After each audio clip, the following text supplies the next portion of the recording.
Production management हा chapter शिकतो. याचा पुढचा भाग आहे हा की आपण सोईंग घेतलं, सोईंग ऑफ सीड. त्याच्या कोणत्या कोणत्या पद्धती आहेत. मग seeds are then sown in the field by any of two method describing below. खाली दिलेल्या दोन ज्या गोष्टी आहेत त्याच्यामध्ये आपण सोईंग करतो, म्हणजे बी पेरणं, लावणं. मग bye selecting them in the field by hand. The method is called broadcasting. Broadcasting may also be done by using mechanical broadcaster. आता जे मेकॅनिकल म्हणजे आता जे ट्रॅक्टर आहे किंवा वेगवेगळे जे आजकाल यंत्र निघालेत शेतीसाठी, प्रगती इस्रायलसारख्या देशात किंवा परदेशात किंवा आपल्याही देशात खूप निघालेत, त्याच्याद्वारे सोईंग करणे म्हणजे ब्रॉडकास्टिंग करणे. By using seed drills. Sowing by using seed drills save time and labour. आपण ड्रिल पद्धतीने जर सोईंग केलं तर काय होतं, लेबर वाचते म्हणजे मनुष्यबळ वाचते आणि टाईम पण वाचतो. Seeds are placed in the seed bowl as the flow move. It makes furrows in the soil and the seeds are सोन.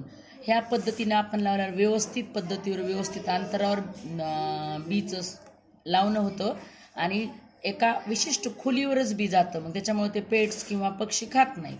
आता अप्लाइंग मॅन्युअर अँड फर्टिलायझर. आता आपण पुढच्या ह्याच्यामध्ये शिकणार आहोत की खत कसं पांगवायचं, फर्टाईल कसं हे करायचं.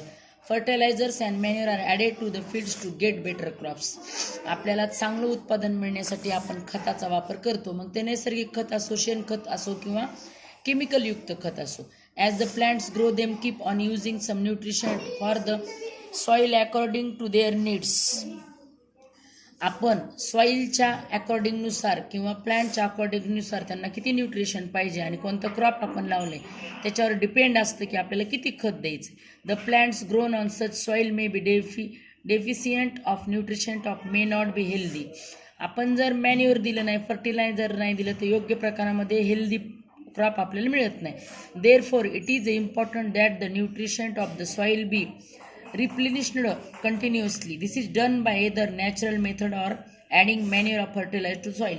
आपण जास्तीत जास्त जर शेणखत, गोमूत्र याचा वापर केला तर आपली जमिनीची सुपीकता वाढते आणि फर्टिलायझर वापरले, केमिकलयुक्त खतं वापरले तर आपल्या आरोग्याला नुकसानदायक आहे. आजकाल जे आजार वाढलेत कॅन्सरसारखे वगैरे ते सगळे केमिकलयुक्त खतामुळे होते. तुम्ही शेणखत म्हणजे जे प्राण्यांचं आहे गोमूत्र किंवा गोबर या गोष्टीमुळे आपल्या शरीराला फायदा होतो आणि पिकांनाही होतो. वेळ लागतो त्याला, खूप जास्त क्वांटिटीमध्ये आपल्याला ते मॅन्युअर लागतो पण ते फायदेकारक आहे. Manure are natural organic substance obtained by the decomposed of animal waste.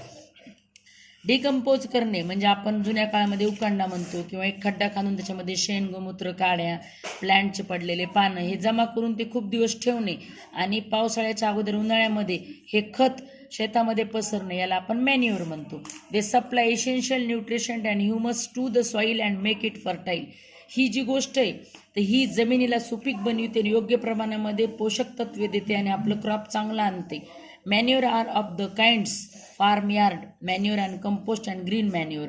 मॅन्युअरचे 3 प्रकार आहेत. फार्म यार्ड म्हणजे शेतात तयार केलेलं शेणापासून आणि गोमूत्रापासून कंपोस्ट तयार करणे, गांडूळ खत तयार करणे आणि झाडाचा पाला पाचोळा, डेकाइन ॲनिमल हे जे मेलेलं कंपोस्ट करून तयार केलेलं खत, फार्म अँड मॅन्युअर. आता ह्या मॅन्युअरचे 3 प्रकार आहेत, फार्म अँड मॅन्युअर, कंपोस्ट आणि ग्रीन मॅन्युअर. त्यातला आपण पहिला शिकणार आहेत कन्सिस्ट ऑफ कॅटल डू, urine, remains of straw and farm and waste. All this mixed and allowed to dry in the sun. Sub quantity it is used manure. मी आत्ता जसं सांगितलं प्राण्यांचं वेस्ट जे आहे त्याच्यापासून खत आपण करतो कंपोस्ट.